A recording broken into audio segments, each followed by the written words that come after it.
Good afternoon, jank enthusiasts. I'm MBT, and let's do one of these again. It's been a while since I've delivered this flavor of slop to your discerning piggy palates. An unlistenable ramble that I hand off to the nearest editor, and they prune it into something that is monetizable. Let me make their job a little harder by cussing in the first 30 seconds.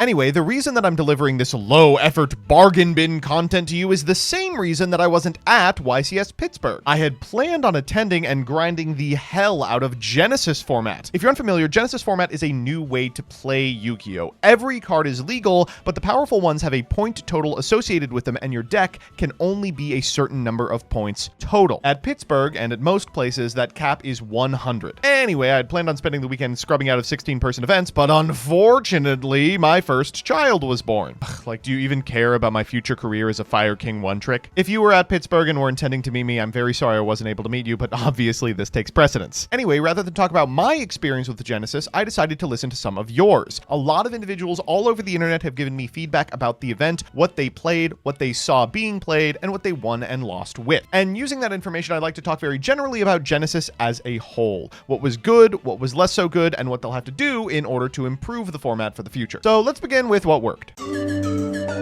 First and foremost, demand for Genesys at YCS Pittsburgh was insane. I had individuals telling me they fired over 60 pods of Genesys, which is a pretty tall order for an event that fills up at 16 rather than 8. Because invitations are given to the first and second place individuals in each pod, that means there could have been up to like 128 people in the day 2 invitational. Secondly, the format is massively diverse. If you look at the top 8 of the invitational, you'll see 6 different decks represented, and the 2 Radiant Typhoon decks are built pretty noticeably differently than each other. And finally, the top decks are exactly what I wanted to see. Frequently, they are decks that just didn't have their time in the sun in otherwise overpowered sets. So Onomat had an entire pack of really cool stuff we never got to see explored, and it ended up winning the event.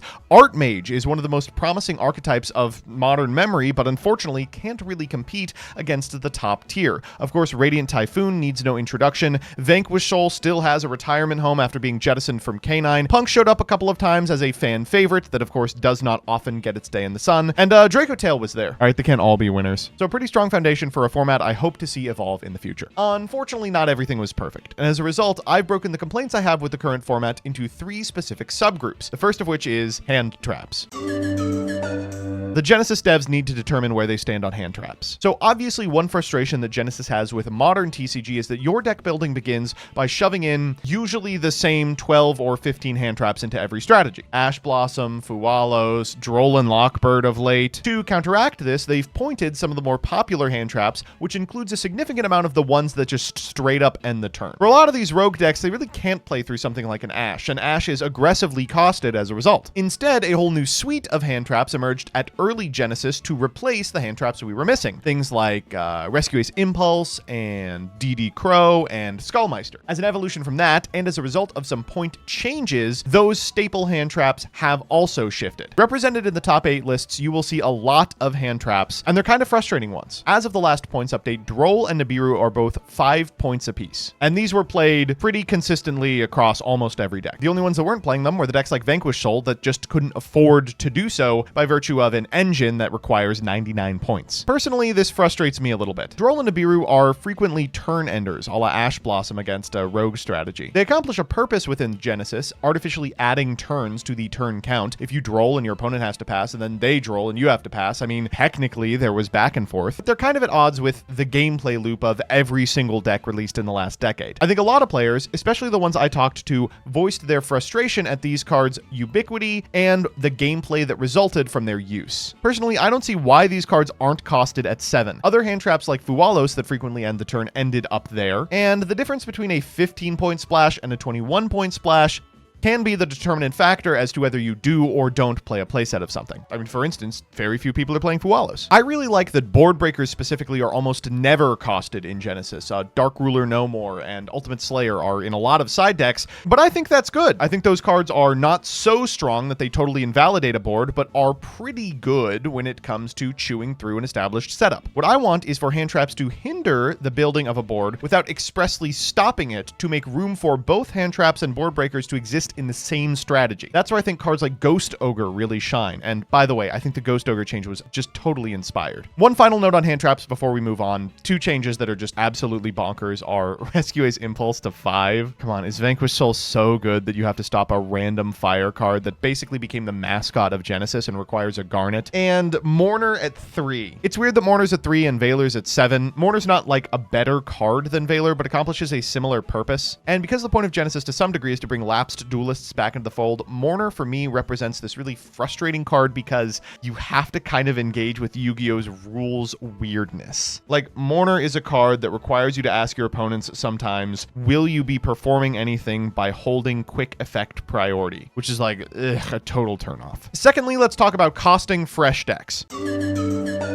So the Genesys devs have been very specific that they are not sure whether they want to release decks pointed or give them a little room to play, especially if they're lower powered. I want to go on record and say, I think it's really cool that they didn't. Artmage being a top strategy, for instance, is awesome. The only pointed card in there is the weird fusion that was also a Link 3 that other people were playing, but I think they have to be a little less aggressive when it comes to releasing these unhit. And what I'm talking about here is specifically Radiant Typhoon. Radiant Typhoon took up a quarter of the top 8, which is not a ton, but talking to duelists on the ground, pretty much all of them had to play at least one Radiant Typhoon to clear, and maybe played more in the Invitational as well. I would hazard a guess that it was the most represented deck by a lot. This is frustrating for a number of reasons. The Genesys devs are on record saying they hit Vanquished Soul because you could port a Vanquished Soul deck from Advanced into Genesys by just taking out the Canine cards, but the Radiant Typhoon cards are seeing play too as extenders and setup tools for Malice. Yes, it's different. The game plan of Radiant Typhoon totally changes when you don't have Link monsters, but it's kind of frustrating that Vanquished Soul ate this unbelievable hit and Radiant Typhoon ate nothing. It's not helped by the fact that Radiant Typhoon's game plan is kind of frustrating to sit across the table from. One of the two Radiant Typhoon decks is on Runic, and that seems to be the dominant build of the deck, even though one of the other top 8 players is eschewing it entirely. Those games are just like slogs. Like, is it worth keeping an unfun play pattern in the format just because, like, you can? And while we're on the subject of Radiant Typhoon, what was the Mirage of Nightmare point change? That card was very playable at 10 points. It's now at 0 and features in both of the Radiant Typhoon builds, one in the main and one on the side. What frustrates me about this strategy is that if you release a deck completely unhit, they can do something that kind of frustrates me in the context of Genesys. Many of these Radiant Typhoon builds are totally ignoring the rules of Genesys and playing a TCG legal Radiant Typhoon list that they've slotted 3 Pot of Greed into because they can. I think the point of this format should be to interact with the boundaries of the format, not to throw in an automatic win condition into a deck that you could otherwise just enter at any other event. And before you get on my ass about the Totem Bird Cicada King hit, like, whatever, that's totally negligible. The third thing I think the Genesys devs need to come to a consensus on is if macro counts as a floodgate. Banishing cards often just ends the game plan of a deck, but not always, and a lot of the cards that perform a banishing function are particularly susceptible to novel pieces of removal. Genesys has gone out of its way to cost most floodgates extremely high. They don't want you playing Teekboo, they don't want you playing barrier statues, and that's good, but they're kind of two minds about macro. Some monsters, like Masked Hero Darklaw, are a prohibitive amount of points, and despite the fact that it's my favorite card, that's a good thing. But Di-Fi and macro are free. As a result, a lot of decks in the top 8 and a lot of decks in Swiss were boarding copies of Di-Fi and macro for when they went first. Like, against a significant amount of decks, it just automatically wins. Why wouldn't you play it? I think that type of silver bullet sideboarding sucks. It just turns the game into a match of Go Fish, and I think the Genesys team should come to a consistent consensus on if they want removing from play to be something that's available ad nauseum. If so, give me back Darklaw. What the hell?